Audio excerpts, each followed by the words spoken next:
Hello, welcome to another episode of Talk with Sex. Today, I have the pleasure of sitting down with someone whose journey has inspired and also impacted a lot of people. Henry Ipole, a man whose work has touched a lot of lives and whose personal story reminds us of the power of resilience, growth, and purpose. So, over to you, sir. I'm sorry to introduce you because a lot of people know you. Yeah, A lot of people have been hearing your name, yeah. but some have not gotten to meet you in person. Okay. So that is why I decided to introduce you first. But That's normally, okay. okay, thank you, sir. Very So can okay. you take us back to your early years? Where did you grow and what life was like? Okay. Well, thank you very much, brother. I appreciate. Um, I was born in Otukpo, but then I was raised in Makudi. I mean, this is my town. Okay. This is my city. So I'm a Makudi boy through and through. I did my early years, yeah, my secondary school, my university, and other educational process, everything I did here. And of course, we did a lot of traveling. Had opportunity of traveling to to a couple of countries, a couple of states, a couple of villages and towns across. But basically, I'm just a typical Makun boy. Oh, Yeah, so now while growing up, who yeah. or what inspired you while growing up? A lot of people and a lot of things really inspired me. To start with, the biggest inspiration growing up were my parents. They're my role model because of the lifestyle that they live growing up. They valued, you know, morals, proper upbringing, certain virtues, insisting on the right thing, discipline, and all that. So growing up, my parents were my biggest inspiration, and then I met of course, later in life because I was quite very young. The age gap between myself and our elder sister. So she was also my inspiration because she took over from when my parents stopped raising me, and she was also, living the kind of life my parents wanted us to live. So those are my early, influences. And then later on, when I discovered who I was, I realized I was going to be into entertainment. So I studied a few people who were very good in terms of, you know, organization things as entertainers and all that. So if Omorogbe and then Don T, the people that really influenced me, if you know those two names very well, that Yes, Two-Face Dibia's yes. manager. So I worked with them very early, in my days, when I started in the entertainment industry.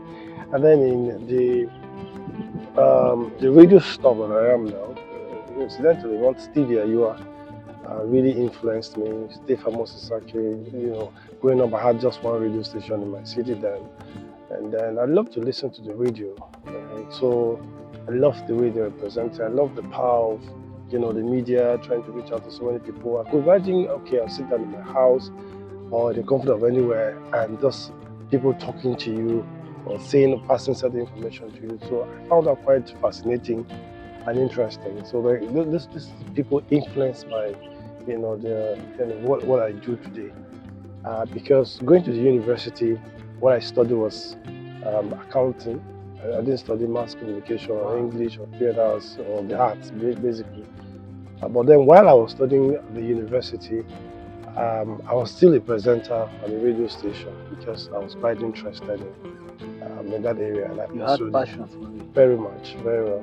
And then had some challenges at that point because people didn't understand, couldn't connect, the accountancy Media and person. media work and the rest. So I faced initial challenges from my family members, but good enough. I come from a family where they will not impose anything, they will not force you, and all that.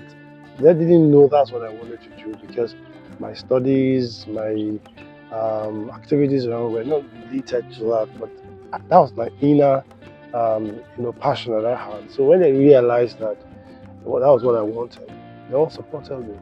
After a while, not the initial period, but supported me going forward. And yeah, yeah. So you said you were while in school. While you were in Yes. school, Yeah. you're actually studying accounting and Yes. still working in the media house. Yes. Yes. So I know then you faced a lot of challenges. Yes, of course. So what are the challenges that you faced then that shaped you into the kind of person that you are today? First and foremost, the issue of multitasking was a major challenge. How I was going to be able to do my accountancy or study accountancy and to understand the rudiments and the processes and all the things that comes with broadcasting, because they're not related, in a way they're not closely related. Not at all. And so I was facing challenges even from the media house itself, because the guys, they were like, what's the connect? And so they were like, come on, go and face what I studied in school. Don't bother when you finish school, be serious about what you're doing and all. But I kept at it. I kept going there. I kept appealing to them. I kept, keeping up with the appointments they were giving me. To go and come. The normal. Maybe let's tell this boy, just keep coming. After a while, maybe you get discouraged and stop coming. But I didn't stop.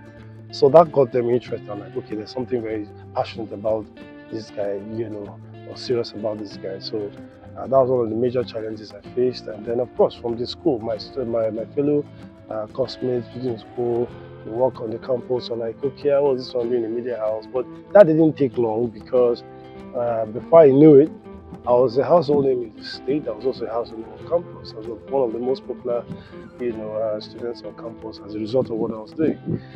So it really helped. But the ability to manage, that fame, and also navigate through accountancy or studying accounting and the media, demand, all the work I was doing. And then I was also combined with event management. And I was organizing events, for people, making some, reasonable amount of money going forward. I had event management outfits, even as a student, getting people, ushers, that will go, protocol officers that will go and work for you at your events, and then start from the planning to execution. Also, even as a student, I was doing all of those things. So they're quite challenging. But the thing was, I made up my mind that I wasn't going to be a failure. One of the things that kept me was the fear of failure. I just didn't want to fail. I don't want to be associated with anything failure. So the fear of that alone was always pushing me to ensure that I was good at whatever I wanted to do. So if I tried this, I wasn't carrying too many things at the same time. But the few things that I got myself involved in, I tried as much as possible to be good at them and take my time to learn first and foremost, because if you want to be a success in any area, no matter how little, no matter how formal or informal that thing is, you must learn. Either formal learning or informal learning. Maybe it's either apprenticeship or mentorship or official learning. You must learn, how these things are done. But see, that's the challenge you have, with the generation today. I don't want to digress, but you see people, a little knowledge, they think they've arrived. This arrival mentality and all that. But you must take your time to learn. So in those areas, I took my time. I learned under people. Of course, I was learning under lecturers when I was doing accountancy. I had people who were already my mentors in the radio station. So I was working under them. Maybe the day I will not be on duty, I will go and stay in the studio to learn and ask a lot of questions and all that. It took me a while. And then there was something like pride, even with the fame and popularity that I had at the young age. I didn't let that get into me. So even in my event management, I knew a few who were ahead of me that I learned. I was going to work pro bono, work for free for them, just to gather that experience and get the portfolio and the knowledge of the industry that I got myself in. So those things I did not take for granted, and it really helped me to get to where I am today. Wow. In anything you are doing, especially growing, like especially when you are growing a business or growing a career for yourself, you get to some point where you feel like giving up. Yeah. So, did you ever experience such thing in your life? Of course, several times. How do you manage to overcome that? Several times. There are times where I felt I was in the wrong lane. I was doing the wrong thing. I should just give up already. Particularly when I graduated as from the university. It was pure where when you're growing up and then you read accounting, the first thing was, okay, I want to go and work in a financial institution. Basically, I want to go and work in a bank. wear suit under AC, everything. I knew that wasn't my thing, but that was the only thing that could probably get me a formal job. Even while I was in school, they're giving a lot of awards, class awards, departmental awards. I was winning awards like most sociable person, most outspoken, not likely to practice accounting. Some of these awards over time. So I already knew that was my thing. But if I was to work in a formal environment, that was the only opportunity I had because that was where I officially learned, or formally learned, a career in and all that. So after the graduation, a lot of my classmates already working in the bank. And here I was, the thing about the media, it could be very popular, but the salary were not measuring up with Your popularity. the popularity and the salary the person in the banking sector was earning. It could be like 4, 5, or even whatever time, more than whatever you earn, and all that.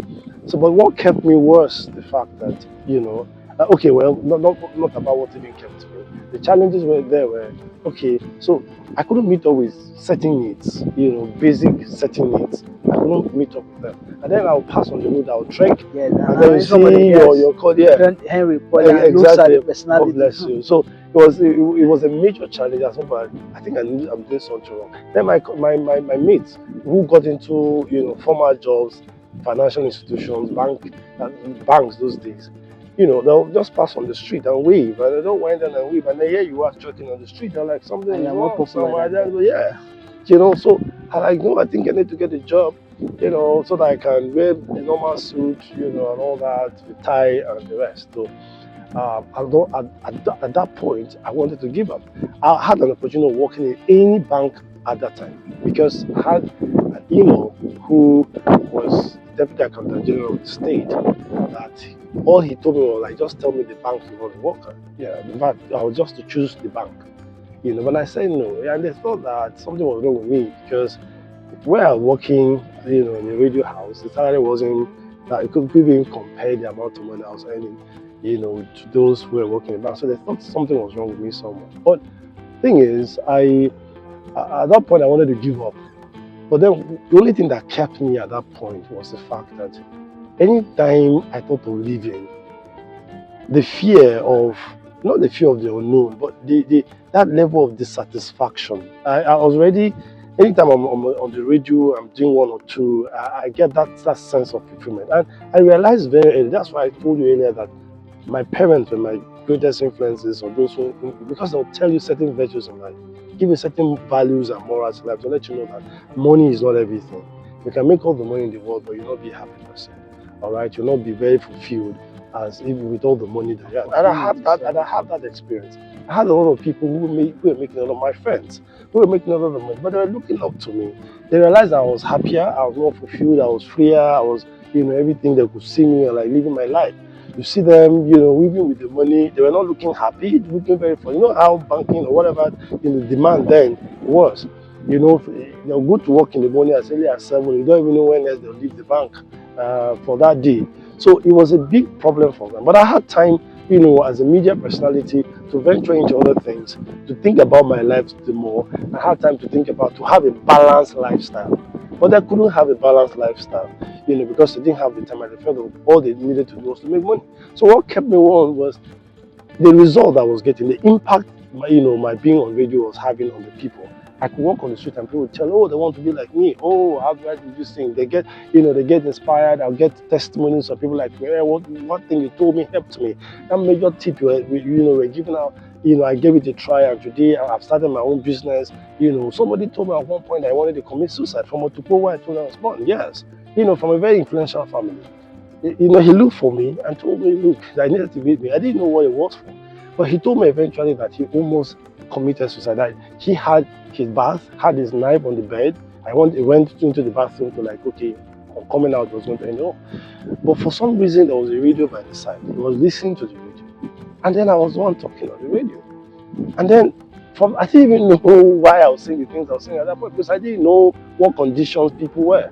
But I only realized that, look, we're always living in very perilous, very difficult, very hard times. So I usually dedicated my time to motivating people, inspiring people on the radio, encouraging people, tell people who don't give up, there's something better coming. Whatever you are now, wherever you are now, is a bend, it's not an end, it's just challenges along the way. So I'm that kind of person. People knew me to be like an inspirational OAP.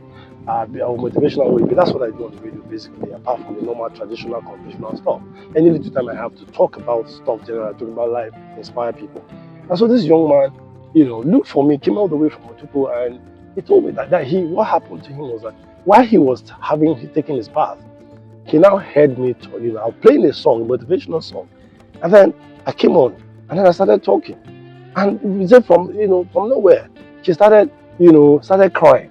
He kept crying, crying, and then he left the bathroom, very naked, and laid on the bed, and just fell on the bed, and cried his heart out while he was listening to what I was saying. And that was how the thought of suicide left him, and all that. So he said he wanted to read, and he came. And then there was an Air Force officer, who was listening to me, and was telling me there was a particular song. It was even a gospel song. I'll never forget that day. So I'm here today. God has kept me. I'm alive because of His mercy, His grace, and all that. And I was playing the song, and lo and behold, the man looked for me, and he told me that he was having very serious fever, and then he was lying on bed. His family, this maybe military man, he was all alone, and then he was almost giving up. And he heard the song, and life came back to him. These are testimonies from people. I wasn't there, and then life came back to him. And he said, look, that whoever this guy is, that was God that sent me to say those things I was saying, that life got back to him. So anytime I thought of the impact that my being on radio was having, I saw it beyond just making money, and I felt that it was a ministry to not church or like ministry, like just to reach out to people. Yeah. And then I could get young people who tell me, oh, that thing you told me, and then the thing I started something. I know a boy who called me, to Abuja, and he gave me over how many clothes.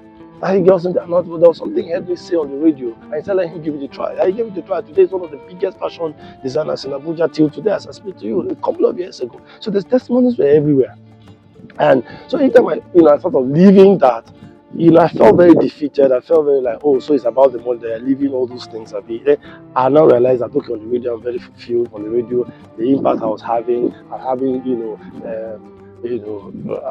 feeling very happy and excited that, that the only time I'll be very happy then was when I was on the radio. Everything I was just struggling. So those things kept me. The only thing I was lacking was money. But you say the funny thing about life is the money came eventually. That's the good news about it. The money came eventually. I was after that long, after a lot of sacrifices, a lot of delays, a lot of whatever, the noise and everything. And that was because I felt that radio was just a platform, and then I can use that platform to do other stuff, like I anchor events, I organize events, I have ushering outfit and all the other areas I consult. So, but that was the platform that brought all of these things about. So those things needed the level of maturity they needed to get to before the money will come. And so the money came, so I could sit here, and then somebody's calling you from US to come and anchor an event. Somebody will call you from UK to come and anchor an event. I've anchored events in Dubai before. But from local marketing all the way from marketing, like a song, what artist title one of the songs. So I felt that, and I was able to travel, to a couple of countries of my choice, maybe live the kind of life I live, and still make the impact. So I thank God that I was patient. I was not carried away. I was not distracted. I was not impatient. Like, okay, because money wasn't coming, let me just jump at, just going to make money. And then you see friends who left Makudi or who left whatever they were doing, and like that, nothing's happening there, and they will rush out. And then after a while, they call you, I got anything for the boys. I'm like, really? You guys left it because nothing was working. Yeah. So how come now you're not calling me? So that's the place of your assignment. You need to understand what your purpose in life is. If you do not understand it, trust me, you can go. I've been to the White House. I've been to some of the biggest places you can imagine in the world in these few countries. And I've also seen that even in those places, I've seen poor people. Yeah. I've seen people ask me for money, for tips, even in the White House. Yes.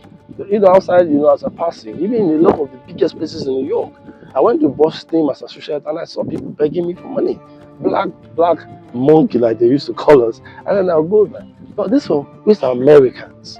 All right, why not even black Americans, white Americans, Where people feel they plug money on their head. born and brought up in those countries. But then here, this black boy from Africa, from one local town called Makudi, even dashing them some dollars from my pocket. So it is important that you find your place. Where does God want you to be at the time? This doesn't have to do with Christianity. That has nothing to do with religion. In case you're thinking, okay, this one is just preaching Bible or preaching God. No, it's about you understanding what makes you happy, what is your passion, because God does not create a non-entity.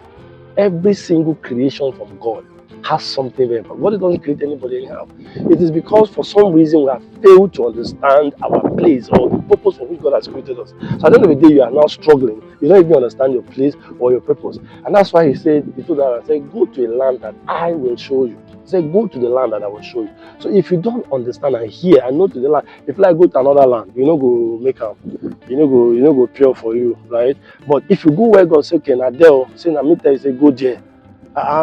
You know why I say make you go there now. Yes. Things go surplus for you. So it's very important that we understand. So those things really kept me.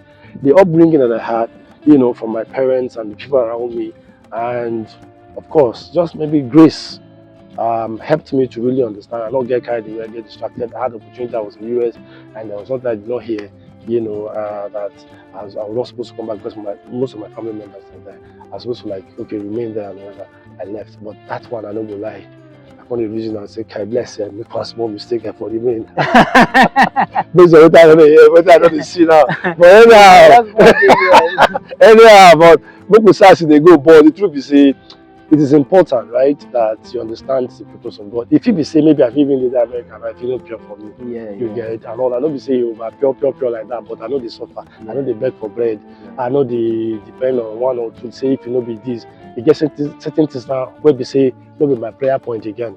God don't sort them out, like you don't arrange them for me already. Don't they say God will arrange a table for you. I mean,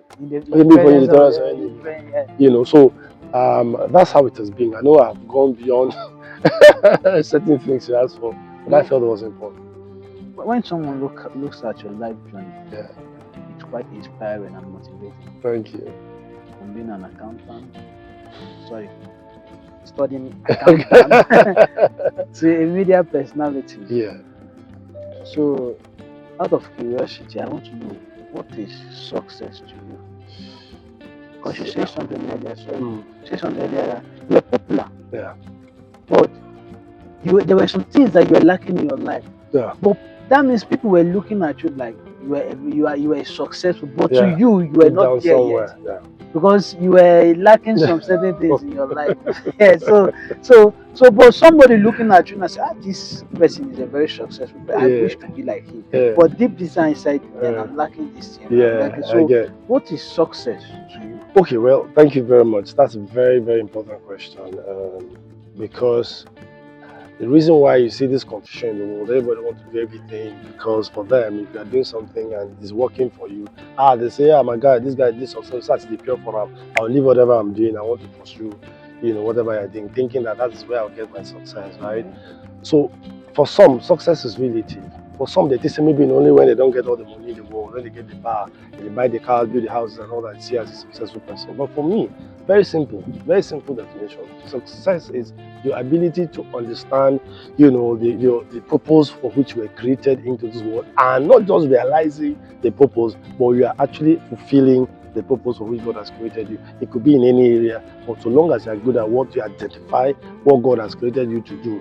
You may be a bike man or car man, you might be, a vulcanizer, whatever it is. And so I know people who are doing, who are into Okada, and they have successful families in terms of maybe all the things you can imagine. They have their houses, they have their cars, whatever.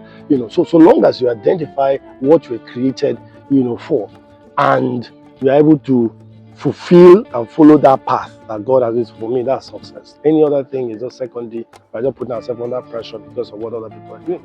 Because at the end of the day, you might realize that you do all of those things. At the end of the day, you realize that you are not happy and not fulfilled. That's why I see multi-millionaires, sometimes billionaires committing suicide, going into depression, struggling to even find a little piece of mind. So what is important is for you to have that peace and that peace of mind and that survival mentality. So once you have those things, trust me, for me, that's my definition of success. Wow, that's good. You said you were studying accounting, Yes. but you developed passion for media. Yes. Now, did the passion just come on its own, or somebody or something or somebody that led you to that? Well, yeah, I think it's a combination of two, really, because each time I listen to the radio, I realized that I was only liking, hear one voice. I was like, oh, that's good, that's cool. Ah, I like to be like this. One day I wish I could be like this person. I wish I could be here talking because of that curiosity of what goes behind the scene before you just put your radio on your device and you're listening to them. So that created some level of curiosity and interest at the same time. And then and I realized that I was good in the arts. Even while I was a science student in the secondary school, I was the president of, what do you call it, debating press club. Sorry, Yeah, okay, press press club in club, school. yes. I could sit down and write, maybe stuff for the school, even as a science student. Wow. Then, right from my secondary school days. I also realized that I even started writing a book. I realized that I could sit down and imagine things, and before you know, I started reading very early, and then I could write. And then I realized that anything I could read, pick a book now and read as early as even very, very young age, my second school, I could read novels upon novels upon novels, just name them. John Grisham, James Harley Chase, that quite a number of them, that I read very early. So those things blew my mind and exposed my head very, very early, even from my secondary school. So that played a part as well. So I realized that those areas, to flow, to express myself wasn't like difficult for me. And then that boldness, that comfort in expressing yourself was quite easy for me growing up. And then when I started listening to, guys, radio stations, those things, that's why I told you that it was a combination of both. Wow, that's good. You said you've traveled to countries. Yes. US, to other countries. This same media have taken you to other countries. Yeah. So what is the biggest milestone that you've reached so far? Biggest. I like the fact that I said big so far because yeah, as far as I be concerned, I never really do anywhere. So far, yeah. Yeah, my biggest milestone in the media world has been my ability to I've been on some of the biggest stages. All right, where presidents and governors who is in this country have been, where I've had the opportunity of either planning the events that they come to do or be the one to talk and hand over the microphone to them, and then somebody will nod as you're talking. Somebody is nodding. Maybe the president or maybe the governor or some of the biggest people in this country or around the area, they are talking, they are nodding, and then they come to pick the mic and then they're making a reference to what you just said. I mean, for me, I was like, oh, really? So to start with, he was even listening. And then the fact that, he even liked the point that he was even picking one or two and saying, like the MC said, like all these things. So, because if you're anchoring an event, you're not just to say, okay, it's time for this, time for that. No, if you give me an opportunity to anchor an event, I go and read. I study the characters, I study the event, I study the occasion. It's okay, anchor this on SDGs, on CNG, just naming it. I go and say, what is CNG? What's the impact of CNG in the Nigerian economy? How is it going to help us reduce the cost of fuel and all of those things? I study all of those things. I settle down and I read, and then the personalities that are coming to that occasion, I talk about them. I read about them one by one. So by the time I'm kind of like, I am like an authority in anything you can bring about, and that's the good thing about the media. If you want to be outstanding in your media world, you are somebody like, if you are a perfectionist and then you know everything about everything, or you know almost not everything, because you cannot say I'm a doctor or I'm an engineer or I'm a just have idea. But you have idea, and a good one for that matter, about everything for you to be very outstanding. So I was talking about, I have made a lot of money, where you come and then you stand up and then you are talking and so like, so you know me this much, I didn't know how you made, how did you know me? I didn't know you know me, before you know, send me your account number and then I'll get some money. And then the way somebody even heard me on the radio, and then he came and like, oh, how did you promote? I'm from Delta State. I've never, ever since I've been in this state, for as long, nobody has succeeded in pronouncing my name correctly. And I did not even know, I just, with my little knowledge, I called me, somebody, they called me to my teacher, like the man said he wanted to see. So So I left the studio quickly, just play cue some songs and I rushed out. And I'm like, do you have any link with my place? Do you know anybody there? Do you have any relation, a friend? I said, no, this is the first time ever that I even saw that name anywhere.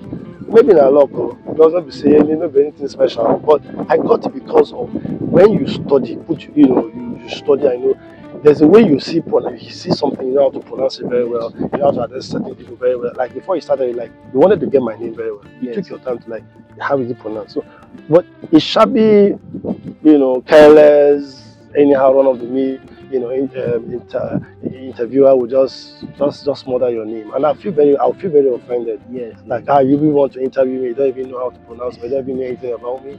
So basically, those things really, I see them as major milestones in my life that I've been able to, stand on some of the biggest platforms because this has been my major part of my life. I've spent major part of my life in this industry, in this. All as you are, there's somebody whispering to your ear. The governor is telling you, "Hey, when I plan an event, this is it." So I say, "Yes, I talk about." No, no, if you go and meet him. Go and meet him. He knows what to do. I mean, I find that quite fulfilling that yes, I'm in the right place, at the right time, fulfilling the right. So for me, these are some of the greatest milestones. That's cool. So what is a typical day in your work life like? Crazy, like so very crazy. You see, the thing is, if you are dead, and you know why? Because of the fact that I'm in a city where a lot of people will tell you there's no money in Makurdi. To some extent, they're right. Even me. No, even me. To some extent, they are right. Okay. But then again, if you are here for some reason, now that I'm here, I'm this kind of person. I believe that okay, I am here now. Make the most of it.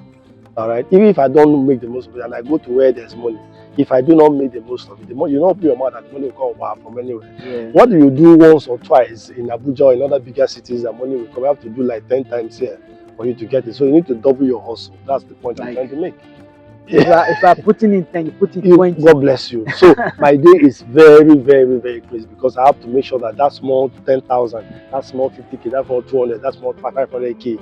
If I had them now, if you help me solve one or two, because I want my children to go to a good school. Yeah. I mean, I want them to be in the best school in Makurdi. So long as I am here and it's the best school in this town, they must go there. I mean, why not? So my typical day is like I woke up this morning. I wake up every day like 5 a.m. Because so if I'm on morning shift, I have to go like 5. And before you know, there are a lot of appointments waiting for you. There's a big event coming. The president's son is coming to town. The next couple of weeks, I am the event manager. So waking up thinking, okay, how do I put up?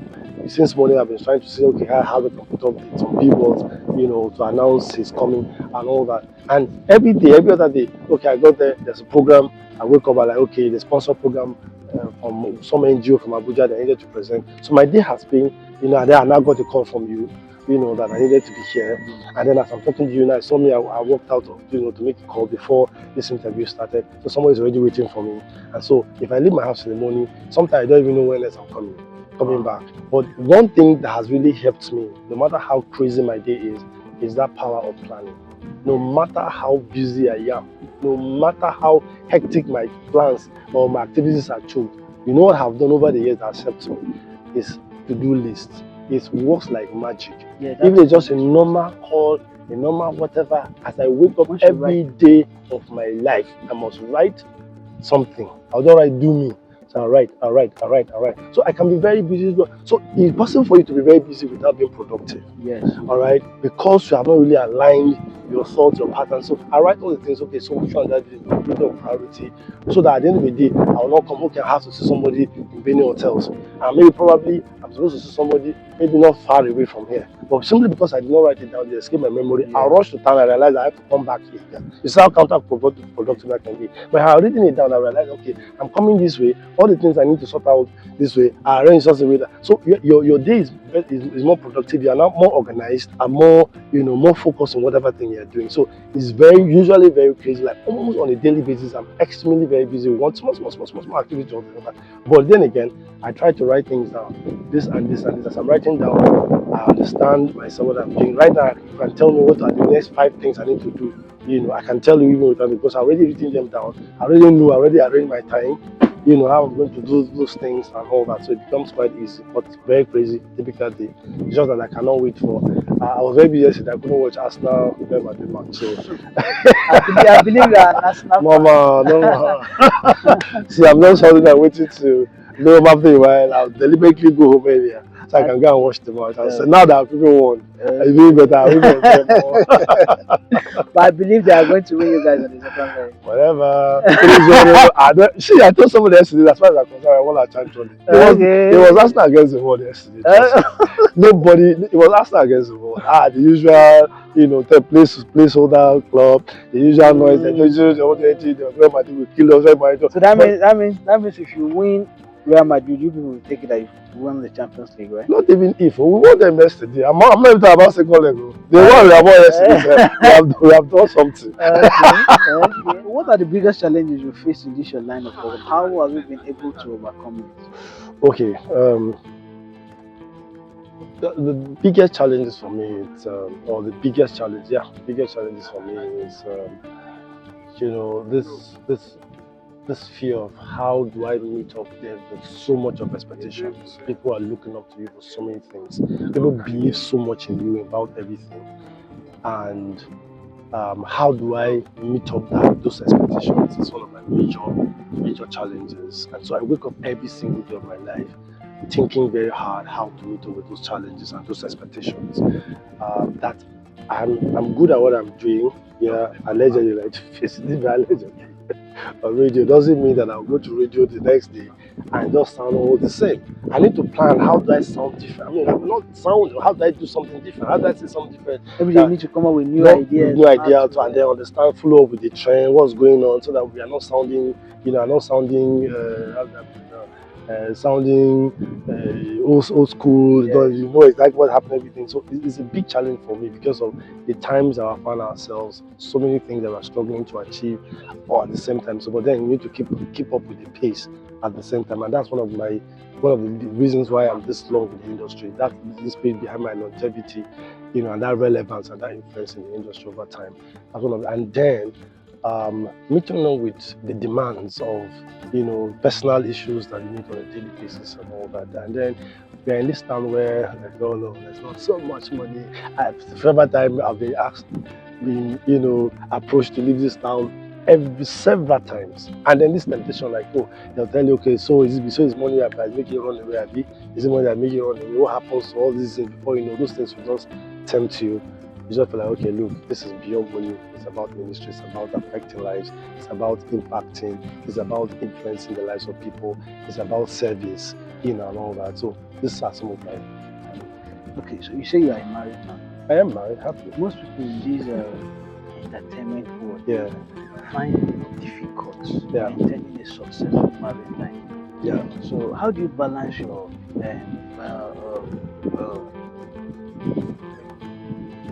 like I say, you are a married man. Yeah. And most people that are in the entertainment industry, they have difficulties in their marital life. Yeah. So how do you balance your personal life with your work? It's you have to be very intentional and be very open and be very transparent in everything that you do. Particularly if you want your marriage to work, and then if you are married to a friend and someone that if you are open to yourselves, and then you'll be lucky, quote unquote, that I'm married to somebody who understands. In fact, I'll tell her, why are you not calling me? I mean, I left the house for the past 3, 4, 5 hours. I mean, you can't even check up your husband. He said, I know that you're a very busy person. I know that people need your services all the time, so I don't want to come in between, and all that. And I said, no, it doesn't matter. Call me, let me feel important. Call me, let me know that, okay, I have somebody that I'm coming home to meet. So that alone has also helped me because I made my marriage an understanding wife, such a young, enterprising, beautiful woman, no matter. But then she's that exposed to understand that, look, this is what my husband does, and then people will send me messages on social media. I show them to her so that tomorrow now, do this. Then there are also some that she will say like, okay, I saw this person talking about you, blah blah blah. So like the husband, like she will call me, like I'm hearing some people talking about you here. I will just laugh about it. So you have to be very intentional. You have to be transparent. You have to be open. You have to realize the fact that life has to be a balance. You don't get carried away too much by the things, by the demand and other things, and then you are not able to meet up with your family demand. In fact, once you get your family right, that's the mistake a lot of people make. People struggle and say, okay, let me make all the money and then I get the family right. It's a completely wrong notion and impression. Get your family right. Get certain values right in your family. Get certain things like this is family and set that certain structures and have your family orders once it is right. Every other thing outside, will be okay. So I do that with a lot of openness, with a lot of transparency and then communication all the time. And then she's one of my greatest fans. She listens to me a lot on the radio. And then young college event when I'm dressing out, it's not like okay, she knows I don't like to dress. I'm not a fashion conscious person. But she's always on a normal and now normal slippers or maybe easy wear for job come. But when I say I'm doing just no, babe, you can't wear this, go wear that. I say okay, make I wear. I say, but you're carrying the car out. So because normally if I carry as I finish, I'll just pull this thing and go back to my slippers or to my wear. But then again, if you are lucky enough to have a friend, and then you are open, you are transparent, you communicate a lot, and then you understand the value of family. If you understand the value and what blessing and peace you can get when you get your family right, then trust me, it will be one of the biggest, sources of achievements or reasons why you can be very successful in whatever thing you do. Once your family is right, that's why I'll tell you, if you see me a successful man, I'll show you a successful home. That's why, because it is the foundation for anything and everything you do to be very successful. Okay, thank you very much. Yeah. What message would you give to young people who are trying to find their purpose or build a career in this your line of? Don't let pressure. Don't let pressure. I'll say that again. Don't get carried away, by the cheers from the crowd. Two-Face Dibia did the song "So Proud" featuring Chakademos and Fire. And he was telling a story, and he said, please, I was so proud. I got carried away by the cheers of the crowd or from the crowd. So when you are doing this thing that we do, the cheer will definitely come. The crowd will always cheer, and there's never say anything wrong in what you do. But you need to ask yourself certain questions. You need to be real to yourself. Let pride be the last party part. Remove pride, kill it. Kill pride, kill this arrival mentality, kill this entitlement mentality, thinking that okay, I'm supposed to be this because you are this, or I've arrived because of one small success. You think that you have made it. That's the greatest mistake. So I would advise anybody, please don't put yourself under any pressure, and then be real to yourself. Remove pride. Don't let this arrival mentality, and all that, or this thing slow you down. And then pray. Let those things be your guiding principle. Don't think that, and then don't seek validation. That's the fact. I am happy I remember this point. Don't seek validation. A lot of people think, okay, I'm writing, it is what people are saying about you. If people are not talking, you think that, okay, for me now, if I post something on social media now, I'm looking for how many comments. I know content creator, what they're looking for is that to make money. That I understand. That's a different ballgame altogether. There are people who feel that their relevance and importance is people's comments about that. I don't need anybody to approve, to tell me who I am. I already know who I am. I know how good I am in terms of, I know I'm not an entity. I know exactly what I want to do. How good I am is not the thing of pride. If you know, that's why I say remove it, kill it first. So once I kill that pride and I say I know who I am, it's not about pride. It's about the fact that I have ability to do something. I have that ability. And God has given me that ability. And God has given me that enablement. And so I don't need, if like, all those cheers from the crowd, validation here and there, it doesn't matter to me because whether you comment or you don't comment, whether you this one comment, I know that, so don't allow this seek validation from people for you to become anything at all, to be your source of happiness. Is the level of validation, you seek attention, you're seeking attention all the time, it doesn't come, you feel depressed. You won't achieve anything, to be honest. Just be real as I am. So if you go back to your younger self, what advice would you give? Try to discover yourself early. Try to understand who you are and what you want early enough. Don't think that what your parents are telling you, no real father or mother will just wake up and consciously, deliberately mislead, their children. No one. Try to listen to, try to seek a mentor very early in life. that aligns with your vision. Try as much as possible to get mentors, to get people that you can look up to, that aligns, and try to discover what you want to do very early and start pushing very early. If not because I discover what I want to do early in life, I'll have been confused, I'll have been in one bank making money but looking very sad and unfulfilled and not looking all somehow, but I have so much money stuck in my bank account. People think that it's money that brings happiness. And I'll tell you, no. Money it plays a role in your happiness, but it's not the only source of your happiness. If it is, all the multi-millionaires in this world will have been very happy. How come most of the multi-billionaires in this world don't have any successful marriage? Where is Bill Gates? Where is Elon Musk? Where is all the big billionaires you can imagine in this world? They have problems with their marriages. So it's not that easy about money. No. Where is Bill Gates today? So all of those things has to do with priority, understanding what you want. So if you understand very well, very early in life, I'll advise you to please try as much as possible to understand very early what you want to do and stick to it and try to communicate your wants early. One of the major problems is what you want to become does not align with that what your parents want you to become. So it becomes a challenge. Your father wanted to become a doctor. He could not become a doctor. So he said, my Pikin could be doctor. So you won't begin. Pikin is not even interested in being a doctor. But your father must insist because that was what he wanted. But here, then you now start, maybe you want to be a footballer. You want to be this. And then that part to start very early. Very early. So you must learn how to communicate that to your parents. This is not, that's why I said, sure you want me to read the accounting, and I take your certificate. I don't give you go now. But at that point, how old are you? Your age don't go far. Before you now start struggling to do what really gives you happiness, or that impact, that fulfillment will be lacking or will be delayed, quote unquote.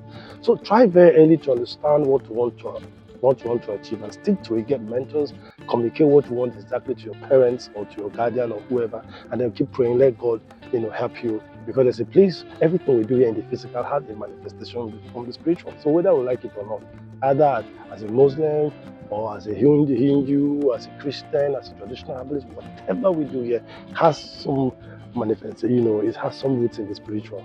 So if you don't understand those things very early, before you discover who you are later in life becomes very draggy, start struggling over time. So realizing those things very early helps you. It settles a lot of things very early in your life. That's good. So what legacy do you want to leave? I want to be remembered for somebody who came to this life and made life better, improved on it, who left the life better than he met it. I want a situation where somebody will hear my son's name and say, is that Henry Ipole's son? Okay, let him come.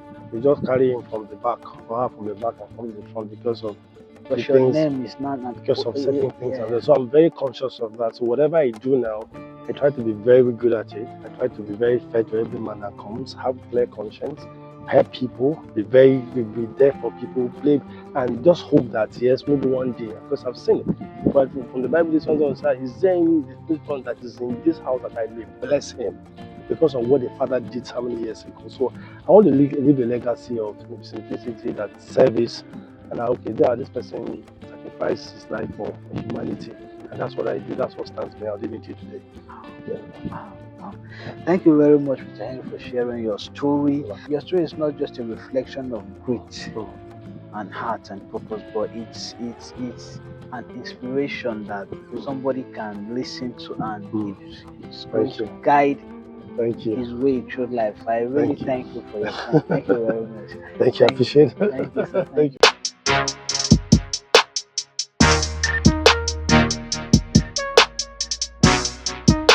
you.